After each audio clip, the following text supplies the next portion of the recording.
তিনি ছিলেন এদেশের শিল্প সংস্কৃতির এক অনন্য বাতিঘর, যার ক্যানভাসে ফুটে উঠত জীবন আর হাতের ছোঁয়ায় প্রাণ পেত নিষ্প্রাণ পুতুল। চিরবিদায় নিয়েছেন বহুমাত্রিক সেই রূপকার মুস্তফা মনোয়ার। 30 জুন সকালে বাংলাদেশ টেলিভিশন প্রাঙ্গণে প্রথম জানাজা শেষে মুস্তফা মনোয়ারকে আনা হয় কেন্দ্রীয় শহীদ মিনারে। সেখানে ফুল হাতে অপেক্ষায় ছিলেন সহকর্মী, শিক্ষার্থী, সংস্কৃতি কর্মী আর অসংখ্য অনুরাগী।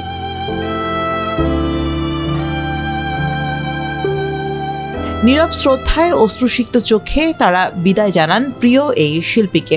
রাষ্ট্রীয় সম্মান আর মানুষের ভালোবাসায় সিক্ত শহীদ মিনার যেন হয়ে ওঠে এক আবেগঘন বিদায় মঞ্চ।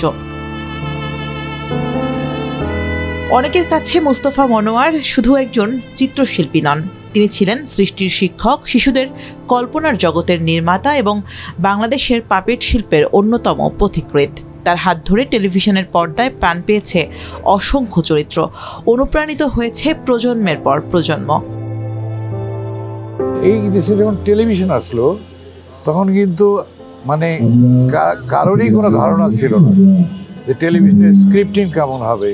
তার মধ্য দিয়ে উনি বশীকরণ, শেক্সপিয়ারের টেমিং অফ দি শ্রু, এই বিশাল নাটকটা করে বেড়ে ওঠা শৈশবের সবটা সময় জুড়েই যে আর্টিস্টরা, যে শিল্পীরা অত্যন্ত গুরুত্বপূর্ণ ভূমিকা রেখেছেন, আমাদের সৃজনশীলতার পাঠ দিয়েছেন, আমাদের দেশ এবং দেশপ্রেম শিখিয়েছেন, আমাদেরকে একজন সুনাগরিক হয়ে ওঠা শিখিয়েছেন, তাদের অন্যতম একজন হচ্ছেন মোস্তফা মনোয়ার। ওনার পায়ের কাছে বসে আসলে অনেক কিছু শিখেছি।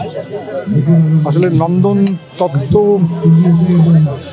যেটা বলে অ্যাস্থেটিক্স, উনি বলতেন যে শিল্প কিন্তু ক্ষুণ্ণবৃত্তি নিবারণের জন্য নয়, শিল্প মানুষের মনের ক্ষুধা মেটায়। নিঃসন্দেহে তিনি আমাদের বাংলাদেশের শিল্প সংস্কৃতির ক্ষেত্রে একটা খুবই উল্লেখযোগ্য ভূমিকা পালন করেছেন।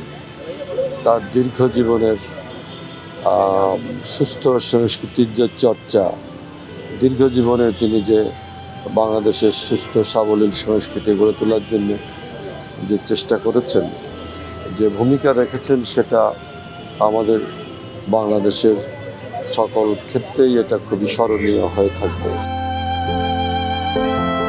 সর্বস্তরের মানুষের শ্রদ্ধা নিবেদনের পর দুপুর 12:45 তাকে গার্ড অফ অনার প্রদান করা হয়।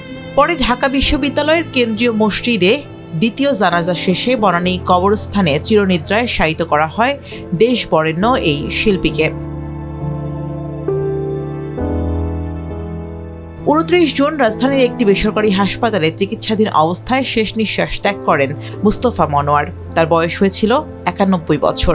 দীর্ঘদিন ধরে তিনি নিউমোনিয়া ও পোস্ট্রেট ক্যান্সারে ভুগছিলেন। মুস্তফা মনোয়ারের প্রয়াণ হলেও এদেশের পুতুল নাট্য আর শিল্প করার আঙিনায় তিনি বেঁচে থাকবেন যুগ যুগ ধরে।